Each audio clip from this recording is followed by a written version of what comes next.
All right, we're back. First week in the books. Got a new guest, one of my family members. So we'll go around. Morgan. I'm back. Morgan's back. First time here, Levi. Hi, everybody. Hi, Jay. it's Jay me. Bird. I'm back. I'm Devin. Delmar's in the house. Again. Yep, again. Once again. Yep. Our week has been very terrible with weather. It has been socked in fog, half snowing, half raining, depending on what elevation you are on the mountain. So visibility, fog is terrible. We're on the Clark Fork River, so fog's building on the river. It's stacking on the top of the mountains at the snow levels. It's just, you can't glass. So any going to open areas and trying to pick apart places and glass and break down country, it's very hard to do in that weather. You get little windows and could see. So we just went to timber knocking a lot. I mean, that's what I did too. But that's the reason why we're just trail hiking around. You're trying to cover ground, find sign, and then get on some fresh sign and try to work topographically into those animals. So we're going to dive right into some of this stuff. Devin didn't waste any time. Got his new knife buddy.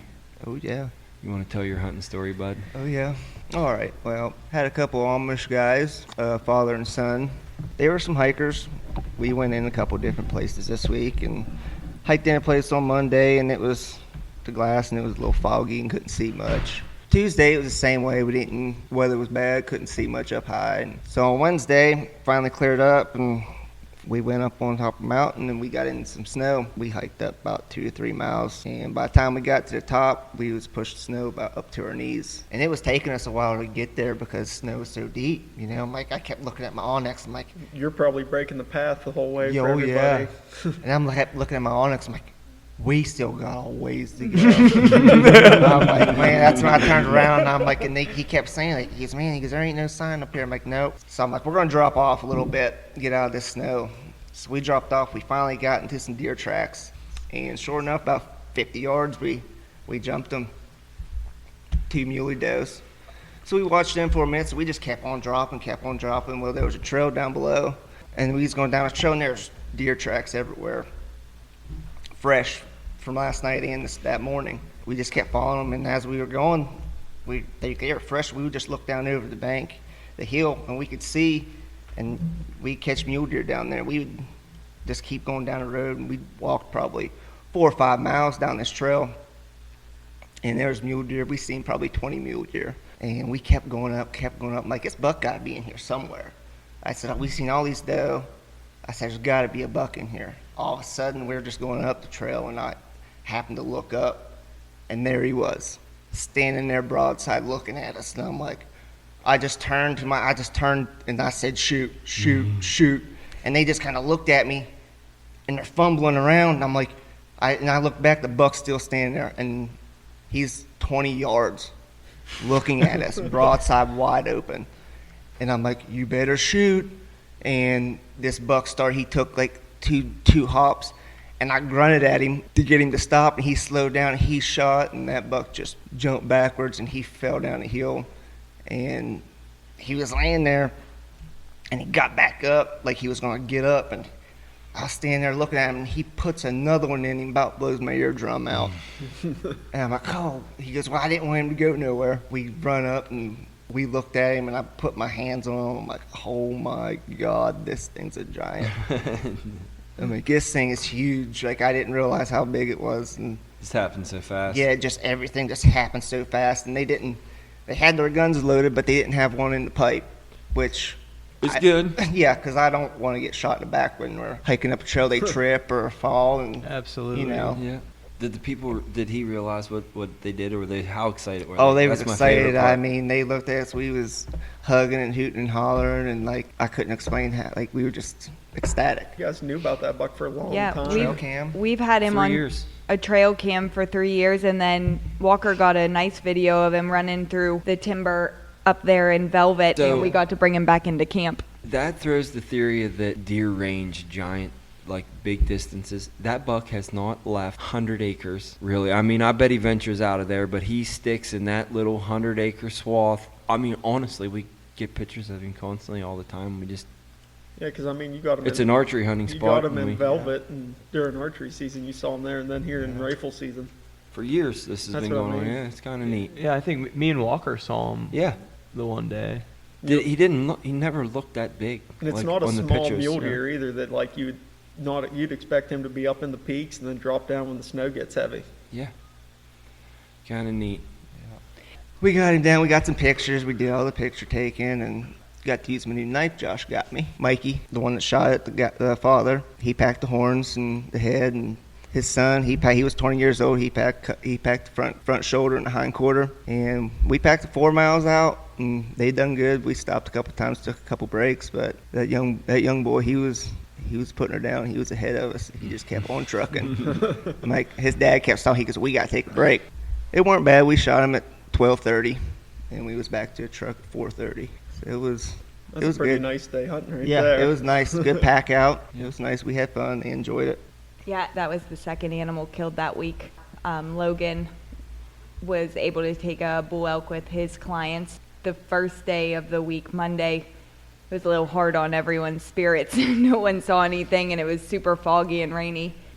Logan had a fire week. They were into elk like almost every day, seeing tons of animals. Another Amish group, a father and son, but a little bit older. And they went into a spot that Logan has been hunting pretty hard this year. He's put a lot of time into it. He's got stuff figured out fairly well, he thinks. They climb up onto a glassing knob, and they locate 12 cows. And he knows that there's probably a bull in that group because he's seen them, that same group before, or at least lurking on the outside. So they put a stalk on, got within 600 yards, and guy killed the bull. Hit him twice. Bull on the ground, right off the gate.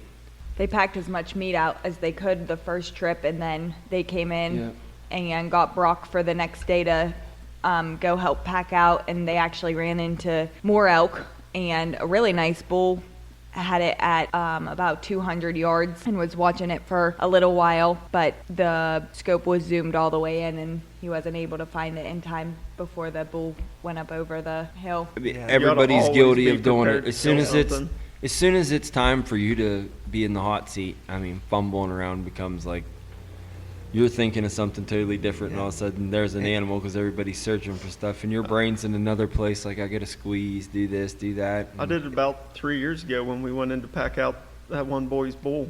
Yeah. Yep. Nice. Walked right up on a big 6-point. Nice About one. 40 yards from us, stood up in the middle of the trail. It was raining, so we all had our scope covers on, and we were just hiking. Never thought we'd see anything. Now, you got to always be ready. Never quit the hunt. That was 2 kills and an opportunity by Wednesday, and then Jay was the next kill of the week. I got a text from you. After Jay's bull was killed, I got a text from Walker just a couple hours after that he had shot a mule deer, and they were about to pack it out. So that would have been the 4th animal that was brought back to camp, and that was on Wednesday. Yep. Awesome clients. They came out with the right expectations. Never gave up, not 1 second on the mountain. Never discouraged at all. Just kept grinding along with me. The first couple days we were after a really nice mule deer buck and saw him out pretty far and chased him for about 4 hours getting to the ridge that we needed to get on, and got socked in, snow blowing sideways, and that was pretty much the end of that for the day, and decided to really focus on elk the next 2 days. Probably glassing for 3 hours, and I spotted a bull at about like 900 yards. It was like God was shining a ray of light down at at the end of a tough week for me. Yep. And he was just there, bedded, sleeping. Don't you And love that? It was amazing. I couldn't have asked for a better situation. Where he was, everything about it was, when we saw him, that bull's dead. We got to get there. He's dead. Yeah. I told my client Logan that it's go time. We're going now, and it took us about 45 minutes. What I did was I took a picture of the scenery of where he was, the brush, and the shooting rock that I figured that we'd be able to see him off of. And that really helped me get into position, looking off onyx and counting trees, signaling out specific features. Because when you get over on the other side, it looks Exactly. totally different than you'd ever expect. Yeah. I mean, you Yeah. can be so far off, not knowing, thinking that it's, this spot when you're really a couple hundred yards off in a different direction. But we hustled up there, redlining, sweating, hard at our throat. Finally get up there. I kind of slowly go up over the knob, start looking. I can see him standing up. He was about 40 yards out of his bed. I put my pack down. I turn around to Logan and say, get your gun up here and get on my pack and get steady. And at this point, we're pretty fired up. I'm trying to keep him calm, and he puts his gun down, can't get steady. The bull's just hanging out there feeding, has no idea we have all the time in the world. Tell him to grab his backpack, and we kind of smashed the two packs together so he could have a really solid rest. And I told him to stay on him. And, felt like an eternity. And he finally gave us a shot. After probably 45 seconds, he stepped out into a good opening where we could see his whole body broadside. I asked him if he could take him. It was 355. Yep.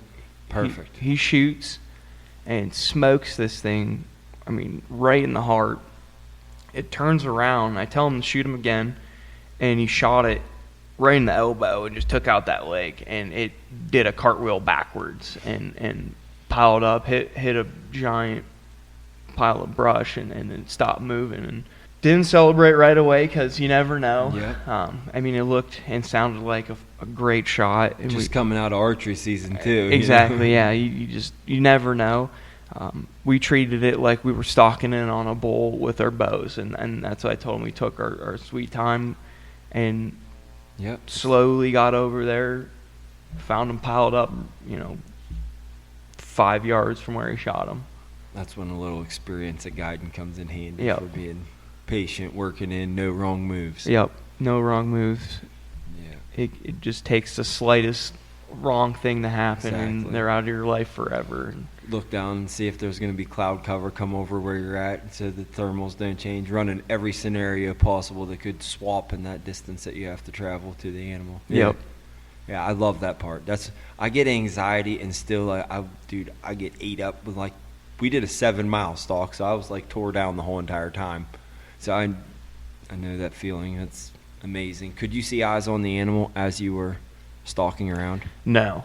It was... Makes it even worse. Yeah, it was insanely thick. It was a struggle just to get up. We only needed to get up about 300 yards up on the hill, and it took us 45 minutes. So when we got up to the elk, where I was looking, for shot placement, I saw something hanging low, and I thought he hit him low on the first shot, and it was actually he had a chunk of his intestine hanging out.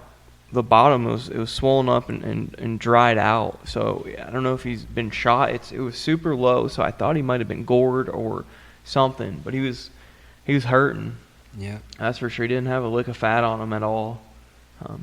But he's up, moving around, acting normal. And then you found 2 moose paddles. Yeah, Well, Logan on our way to the bull, about 35 yards away from the bull, he found a nice set of Shiras moose horns, and he was pretty fired up about that. That was awesome. Did you guys pack them out? Yeah. Really? Yep. Right on. He's gonna do the Euro mount and then have those hanging below it. You know who impressed me a lot this week? Who's that? Brock. Brock's been grinding it out, packing a ton of meat, and enthusiasm. Just full go, happy, And still getting it. and just getting after it. He really put out this week. He really did. His Walker's client, I was talking to him, and he told me, he's like, Brock didn't come off the glass for maybe 10 minutes the entire time they're up there. He was glassing and working his butt off, really trying to help him out and get it done. Yeah, that makes the difference. Yeah. Helps morale too. You see somebody just constantly wanting to get after it. Wanting it to happen. And that's what it takes. Yep, that's what makes the guide. Optimism. Yep, you get up every morning, and the last 5 minutes of dark after you get up that day, and you hunt all day, and you still haven't seen anything on Saturday, and it's getting dark, and they're ready to wrap it up. You're like, man, it could still happen. Yep. We found one group of elk, and I would like to say that we got to pick on them all week, but we kind of like watched them, and they were in a spot that was pure hell to get to. You could look at them. They were in plain view, but they were just hard to get at. And we went, weather was decent. We finally got a good wind that we could come off the ridge where the animals are at without blowing them out for sure. Because 7 miles around canyon to an animal is heartbreaking. And them not be there, well, we hiked around and they weren't there. Fresh sign going out. And we watched them for 3 days, you know what I mean? They were right there. I wish we would have hiked around sooner. Probably been a different outcome, but Yeah, you never know that. never know. No. Yeah, we had a rough week. We struggled. We seen a lot of game. We glassed up a grizzly. We were in the Predators this week. Ben Ben. videoed a mountain lion. A few people have been hearing some wolves around, bears. I seen some wolf tracks. Still game. We're still killing bulls. Still and killing. bucks. Yeah. Still killing. I think we tracked 7 lions. I tracked 2. So yeah, let's dive in. I wanted to while you were telling your story, Jay, about your week. But when you glass an animal up and get to it, and I'll tell you how I do it. And Levi and I's, we probably learned ours together. So I shoot a line with a track line usually in whatever distance that my rangefinder shoots. I push the little button on Onyx, get it Yep, as I do close the as same possible. I look at satellite imagery. I try to zoom it far in and like, oh, there's a little open patch. There's the ridge. And I try to put a shot line, and then I save it. That way I know that if I come back at least on that same trajectory, even if I have to go a little farther or a little less, you can be in the wheelhouse. Definitely. And I do the same thing as Jay does. I take a picture every time Yep. because you get up there and you think it's 2 foot tall brush or something that's over your head. 6-7 foot Yeah, brush. and then you're looking for pine trees just around you. Like, all right, here's the group of 3 pine trees that I'm actually 5 feet below where I could actually see. Right. Well, even on my that second mule deer I got, it was a long way up around to finally get to where it was dead at. But we have to go almost 1.5 miles just around. You learn from searching around in the dark, aimlessly, Yeah, 'cause it was confused. dark. Yeah, that's Then the best thing is when you hear your buddy hoot at you and you can tell you found it or something. yeah, that's the best. Yeah, I hate that and terrible feeling, especially when you're in the process of hiking to the animal after the shot and you have to go around some bad place and it's getting dark and it's just feeling comes over you. Yeah, it's awful, especially if that animal goes into the brush right after the shot or Yep. something and you don't see it die. You then start the second whole way guessing around, everything. You're just praying, please Yeah. be Morgan? there. Maybe we should tell your buck story. No, we don't need to tell that. I think we should. No, honestly, you were new to hunting. So Morgan, tell your hunting story from the beginning, and Levi and I are going to chime in and make sure that the truth is traveled on. We want all the ups and downs too, Morgan. I Go ahead. can't remember This the is whole thing. One of the days Really, I saved your your marriage. first animal that you harvested. It was my first hunt ever. We hiked back in 14 miles. I stayed in a teepee tent with Josh and Levi and his uncle. I have a strict rule that before you get married, you should spend at least a week in some terrible type of terrain and weather. Find out what kind of person is. They peel away like an onion.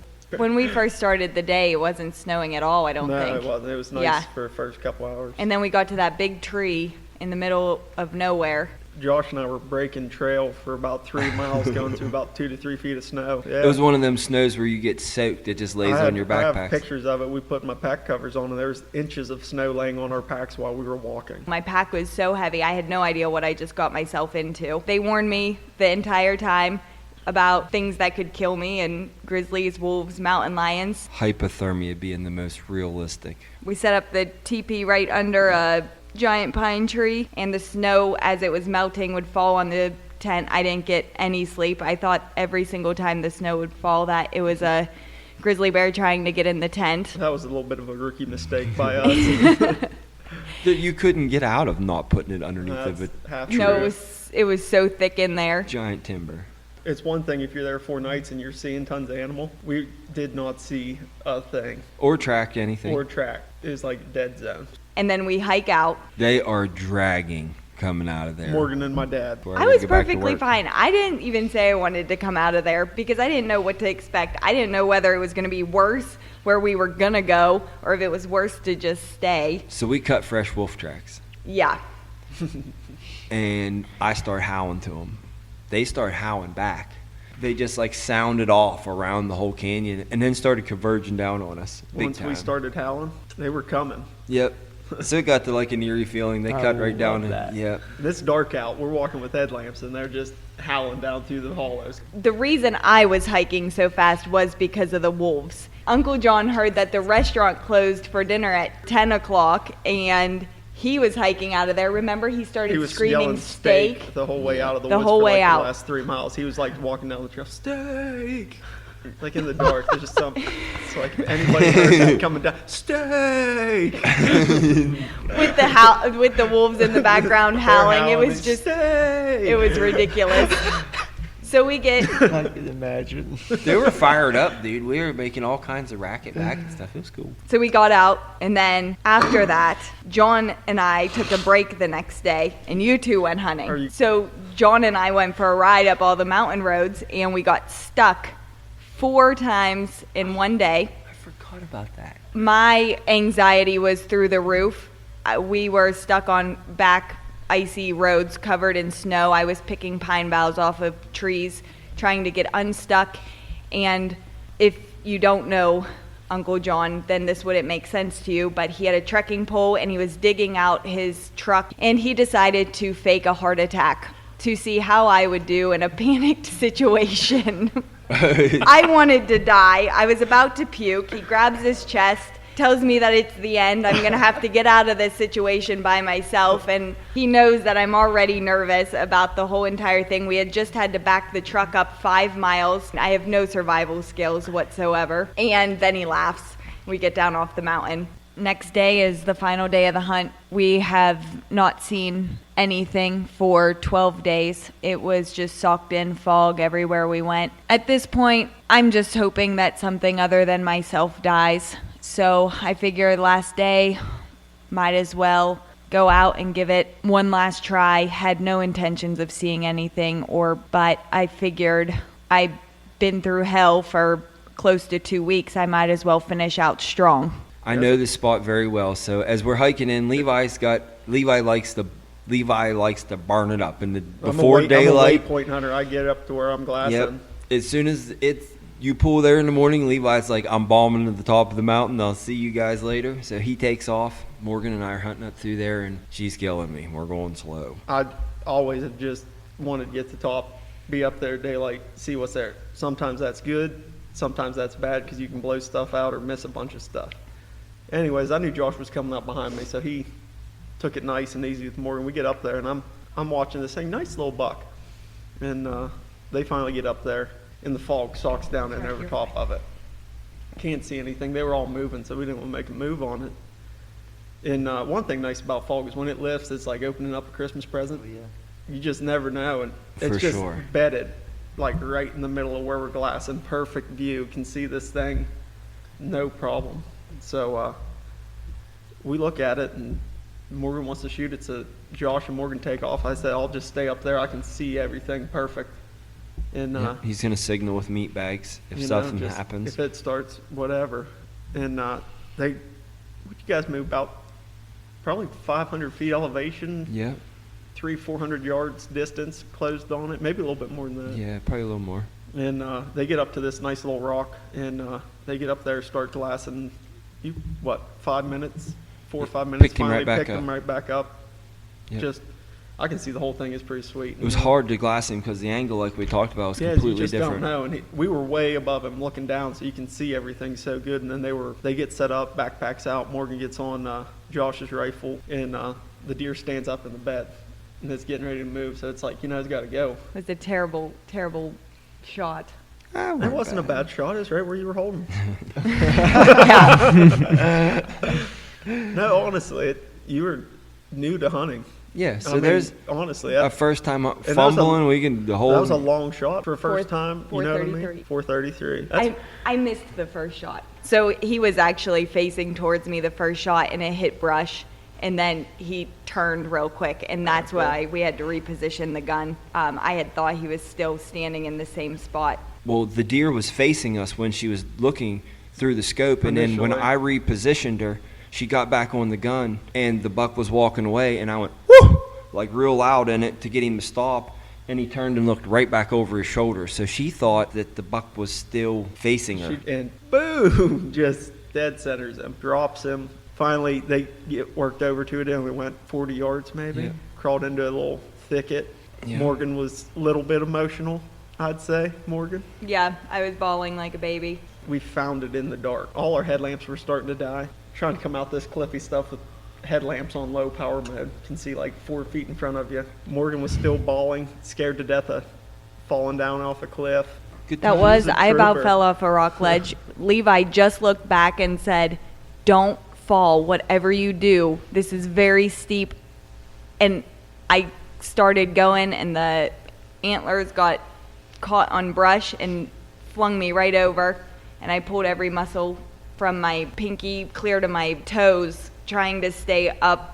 I did fall off a cliff. I slid I fell and like rolled onto my side and Slid like down off a slid, little bit. couldn't get any traction because I had to like roll over, and you have a pack with meat and everything, Yeah. so it makes like you can't roll over. You can't get your feet to the ground the best. Yeah, and had a gun strapped on the meat and slid off like a little cliff, piled into the brush and blowing rocks. Broke the stock, the pistol grip on my stock, the carbon stock, and dented the Night Force top of the scope. You know, Never knocked zero off. It was definitely sketchy. If Yeah, it wasn't thick We- brush, we it were was climbing 4 or rock 5 ledges. foot rock ledges. Yeah. You know, you have a path about as wide as your foot. You're trying to hug the wall. Yeah. Jay, you got any good stories about family hunts that went terrible? I got some nasty pack outs. Luckily, the last few years I've been horse hunting. Yeah. So if I can Get get it to a there, I can trail. get a freaking mule there. Yeah. And so I've been pretty lucky. I mean, I've had some pretty bad pack outs on my own, and like the first bull I ever killed, I packed it out on my own, and it was close to maybe 5 miles, and not really knowing what I'm doing.